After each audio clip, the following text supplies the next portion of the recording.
Être une femme, une maman, une entrepreneure n'est pas de tout repos. J'ai créé Merci Mec pour vous parler de neuroatypie, d'hypersensibilité, mais également d'emprise, de manipulation et de violence conjugale. À travers ces épisodes, je vous parlerai de moi, des personnes que j'ai pu rencontrer, du vécu de certaines femmes et surtout de comment faire pour passer de victime à puissante. Alors bienvenue dans Merci Mec.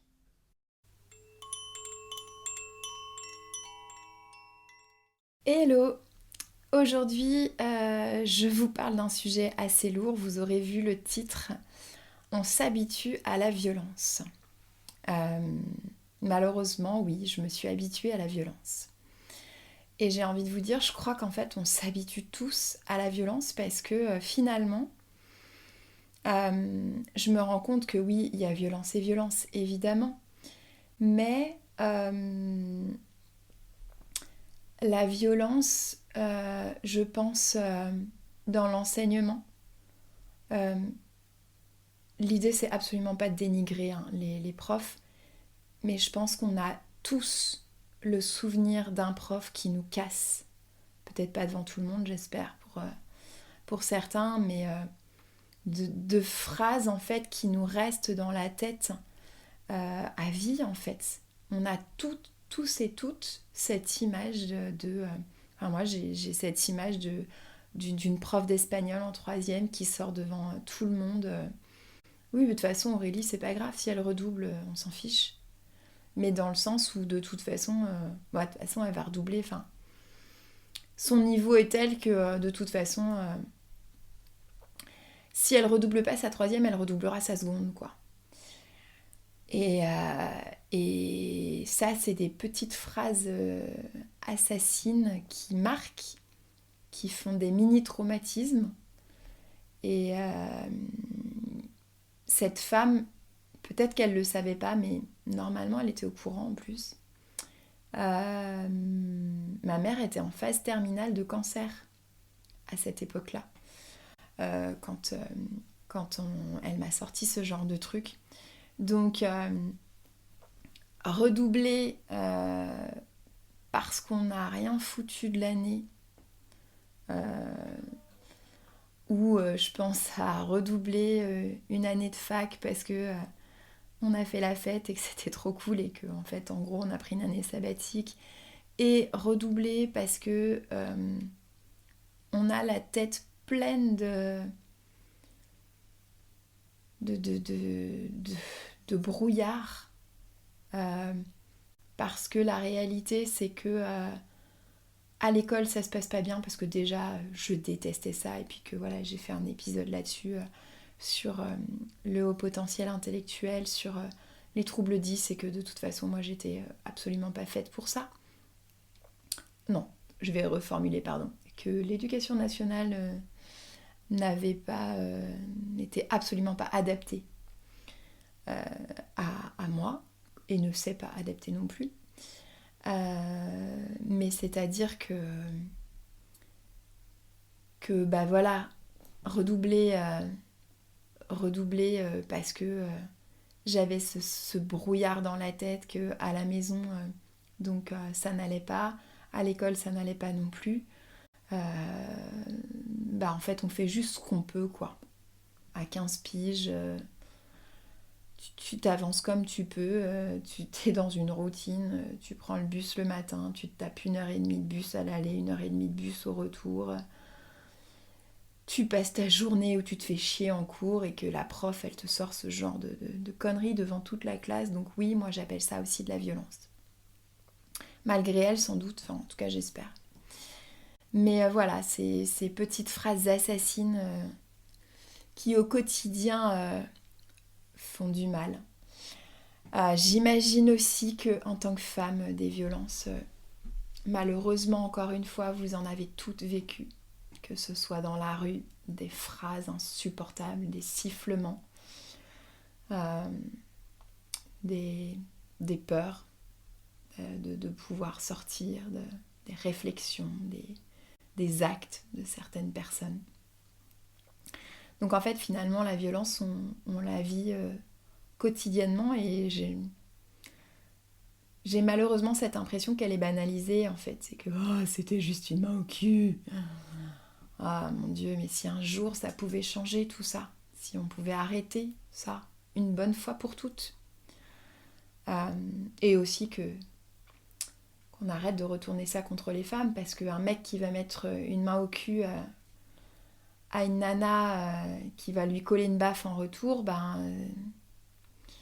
c'est la nana qui sera jugée pour violence et pas le mec, parce que oh là c'était juste une main aux fesses quoi. Et ouais, on en est encore là en 2024. Hein. Et donc voilà, malheureusement, on s'habitue à la violence. Moi, cette violence, j'y ai aussi été habituée. Alors, vous allez peut-être trouver ça un peu fort, un peu dur, mais dans mon parcours de danse, en fait, il y a eu de la violence. Alors, mes professeurs, enfin en tout cas, celles que j'avais au conservatoire en Bretagne, ont toujours été absolument extraordinaires. D'une bienveillance. Je me souviens d'une fois où je devais avoir à peine 17 ans. Je venais juste de perdre ma mère et du coup je me retrouve à prendre la pilule, non pas parce que j'avais un petit copain, mais par rapport à des problèmes d'acné et que du coup cette pilule-là ne me convenait mais absolument pas. Et j'avais pris genre 5 kilos en un mois quoi, à la suite de cette pilule, de cette prise de pilule. Et du coup je me souviendrai toute ma vie de ma prof qui vient me voir et qui me dit Aurélie, il y a quelque chose qui va pas parce que... Bon, elle savait évidemment que j'avais perdu ma maman, mais là, t'as pris énormément de poids. Est-ce que tu manges? Est-ce qu'il y a quelque chose? Est-ce que tu manges n'importe comment? Est-ce que tu prends beaucoup de sucre? Est-ce que tu grignotes entre les repas? Parce que je t'ai jamais vu comme ça. Et là, t'as pris du poids d'un seul coup. Qu'est-ce qui se passe? Est-ce que ce serait pas... est-ce que tu prends la pilule? Et c'est elle. Et je pense que mon papa, à l'époque, n'aurait jamais tilté que ça pouvait être la pilule qui me faisait grossir comme ça, et je sais même pas s'il se serait posé la question d'ailleurs. Et du coup voilà, donc c'est grâce à elle aussi que j'ai pu changer de pilule en urgence, voir mon médecin traitant, lui dire que ça n'allait pas du tout, qu'il fallait qu'il me change, et on a trouvé des solutions. Et au-delà de la danse, ça n'avait absolument rien à voir. Et elle m'a prise à part pendant 1 heure, on a discuté, et c'est elle qui a trouvé les mots justes. En toute bienveillance. Donc je ne dis pas du tout que ces 2 profs absolument extraordinaires ont été d'une bienveillance incroyable pour moi.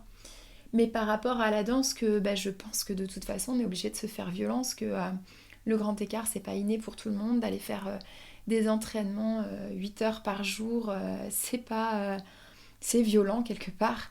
Que plus tard, quand je suis allée à Paris pour faire ma formation dans ce centre de jazz, oui, c'est violent d'avoir, comme je dis, quasiment parfois 8 heures de danse par jour et d'avoir des profs pour le coup très malveillants. Je me souviens de ce prof-là qui était d'origine anglaise et qui arrivait avec sa canne à nous dire le lundi matin: Oh ma chérie, tu as pris au moins 3 kilos dans le week-end. Qu'est-ce que tu as mangé? On dirait un hippopotame. Et alors qu'à l'époque, je bouffais un paquet de cornflakes, me faisait toute la semaine.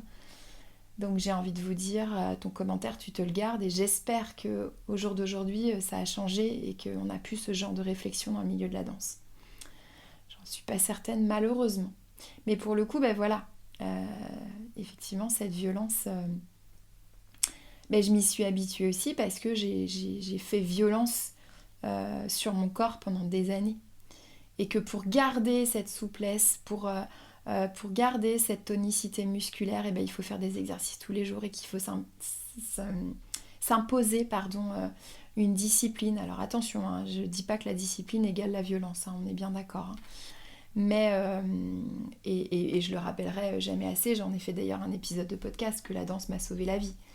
Donc, mais pour le coup, je pense que n'importe quel sportif de haut niveau dira qu'à un moment donné, y a de la violence dans le sport en fait. Quand on fait tout, quand on fait quelque chose de toute façon à outrance, forcément qu'à un moment donné, il y a quelque chose qui est pas dans la norme, qui est pas juste sans doute. Et d'ailleurs, mon corps en a fait les frais. Et je pense que n'importe quel sportif de haut niveau a des problèmes d'articulation, de membres qui ont été cassés, d'infiltration, de tendinopathie, de rupture de tendons, d'inflammation. Enfin voilà, je pense que tous ceux qui ont fait du sport à haute dose ou à haut niveau pourraient sans doute associer cela à de la violence en tout cas. Donc je pense qu'effectivement mon parcours à moi fait que j'ai banalisé assez vite la violence, que je pense que le manipulateur sur lequel je suis tombée par rapport aux violences conjugales que j'ai vécues n'est pas tombé sur n'importe qui, justement. Qu'ils choisissent leur proie. Et que forcément, en ayant vécu le décès de ma maman quand je l'ai rencontrée, je crois que j'avais perdu ma maman depuis 5 ans à peine. Donc le traumatisme était encore bien présent. Donc forcément, je pense qu'il a bien appuyé là où ça faisait mal pour choper cette emprise qu'il a pu avoir sur moi. Donc on s'habitue à cette violence, et puis quand on tombe après sur une personne toxique qui rajoute de la violence, en fait, il commence tout doucement par des petites choses, des mots, des actes qui sont pour le commun des mortels très banals, et qui d'ailleurs, s'ils ne sont pas répétés, ne sont pas assimilés à de la violence. C'est-à-dire que quelqu'un qui rentre du boulot, qui est crevé, qui voit sa femme qui fait une crise d'angoisse et qui est dans un mauvais jour, qui lui dit « Oh putain, tu me fais chier avec ta crise d'angoisse, je vais me coucher », ça peut ne pas être assimilé à de la violence. Mais si c'est répétitif, ça commence à devenir compliqué dans ce genre de phrase. Sauf que une fois, 2 fois, 3 fois, c'est ok, bon, j'ai cette phrase qui m'est venue, puis il en rajoute une deuxième, puis une troisième. Puis là, il y a les copines qui commencent à dire « Non mais attends, moi jamais mon mec il me parle comme ça. » Puis toi, t'as tellement honte que tu dis rien. Puis en fait, tu te dis « Oh, ça va, c'est pas si grave ce qu'il m'a dit. » Puis après, t'as des marques sur le corps, puis c'est des petites marques, alors bon, c'est pas si grave. Il doit avoir de trop grandes mains, ça doit être ça. Et puis, en fait, pour en revenir à cette histoire de douleur qui est associée à la violence, c'est-à-dire que quand tu as été sportif de haut niveau, je sais pas si il y aura des sportifs de haut niveau, des gens qui font beaucoup de sport qui écoutent ce podcast, cet épisode, c'est-à-dire que je banalisais la violence comme je banalisais ma douleur. C'est-à-dire que quand on est sportif de haut niveau, on nous apprend à surmonter aussi la douleur. En fait, j'ai mal, mais jusqu'à quel point je peux avoir mal ? Quand est-ce que je dois m'arrêter ? Est-ce que je peux danser avec une petite douleur au pied ? Est-ce que je peux danser avec une entorse ? C'est pas grave, je mets une attelle. Est-ce que je peux danser avec un bras cassé ? Bon, de toute façon, il y a déjà un plâtre. C'est la même chose avec la violence à la maison ou au travail, peut-être pour certaines qui ont pu vivre ça. Puis c'est caché, donc forcément, les gens le voient pas forcément. En tout cas, pour la violence conjugale, c'est souvent ça, puisque on le sait, maintenant dans de nombreux livres qui nous expliquent très bien tout ça. Que évidemment que la personne toxique ne va pas faire des phrases horribles à sa femme, à sa compagne, à sa conjointe en plein milieu d'un repas avec tout le monde. Avec tout le monde, ce sera là là, t'es la femme de ma vie. Dans les médiations familiales aussi, quand on en fait, oh là là, c'est la femme de ma vie, je peux pas la quitter. Elle m'a quittée, mais mon Dieu, au secours. Et puis tout de suite, en sortant de la médiation familiale, tu te prends des réflexions immondes. Donc voilà, tout ça pour dire que en fait, malheureusement, en France, j'ai pas de remède pour ça. À part que le problème, c'est qu'on traite les femmes d'hystériques quand il y a quelque chose qui se pose et que justement, une réflexion, une main aux fesses, si la femme répond, elle devient hystérique. Est-ce qu'un jour ça changera ? Je sais pas. J'espère que je pourrai y contribuer un jour en tout cas. Merci mille fois Judith Godrèche. Parce que ce serait bien que justement on s'habitue pas à cette violence et qu'elle puisse pas grandir et que au bout d'un certain nombre d'années on se dise ah ouais, donc là ça y est, je suis partie, ok, en fait il n'y avait pas que des violences psychologiques et que maintenant que je suis accompagnée par une association, on m'explique que ok, il y a des violences psychologiques, il y avait des violences économiques, il y avait des violences sexuelles. Ok, il y avait aussi des violences physiques. Et puis en fait tout ça, à force de répétition, et c'est ça aussi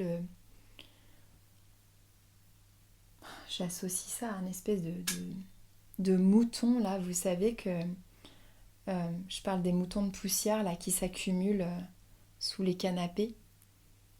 Et en fait, il faudrait qu'on puisse passer tous les jours le balai sous le canapé. Mais évidemment, on ne le fait pas. Et en fait, du coup, il y a cette poussière qui s'accumule, ce petit mouton qui se fait. Puis un jour, comme ça, en passant l'aspirateur, il y a le petit mouton de poussière là qui sort de sous le canapé.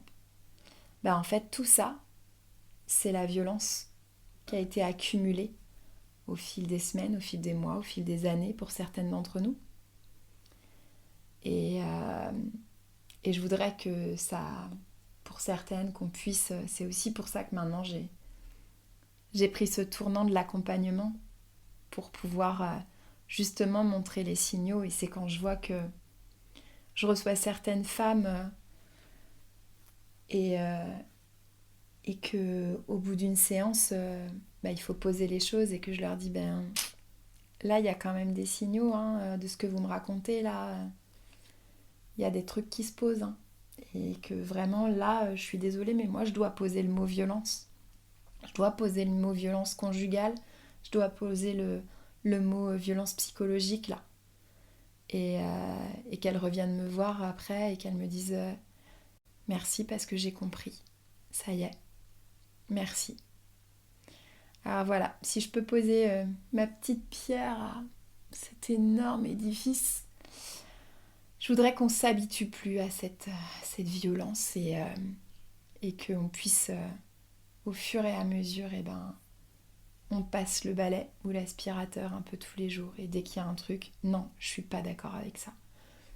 Non, tu m'as fait trop de réflexion, je m'en vais. Mais quand je vois que certaines femmes ont vécu des violences pendant parfois toute leur vie ou la moitié de leur vie, je voudrais que, peut-être que je suis vraiment très naïve ou utopiste, mais que tout ça, ça s'arrête, que le gouvernement nous aide, parce qu'on a des associations, et merci mille fois les associations. Je remercierai jamais assez Citadelle à Nantes, mais en tout cas, qu'il y ait plus de moyens donnés à tout ça et qu'on arrête de prendre les femmes pour des hystériques à un moment donné juste parce qu'on raconte qu'on a vécu quelque chose. Et juste une phrase, un mot, c'est de la violence. Et qu'on arrête de dire que oh, c'est bon, c'est rien. Non, en fait, il faut juste que on explique à nos enfants comment ça se passe, ce qu'on a le droit de dire ou pas dire, juste d'apprendre à respecter les gens en fait. Et bon, le problème, j'ai envie de vous dire, c'est que pour le coup, pour la plupart des personnes toxiques, c'est pathologique et c'est des personnes qui, comme le dit très bien le docteur Franget, c'est que de toute façon, ces personnes-là ne se remettent pas en question puisqu'elles ne vont pas voir les psychologues, elles ne font pas de thérapie puisque tout va bien pour elles. Donc voilà, je sais pas, je pose ça là, mais en tout cas, à la façon Noémie Delattre, je pose ça là. Mais voilà, on s'habitue malheureusement à la violence et j'aimerais que ce ne soit plus le cas. Et je vous souhaite une merveilleuse matinée, soirée, semaine, week-end. Et je vous dis à la semaine prochaine pour un nouvel épisode de podcast.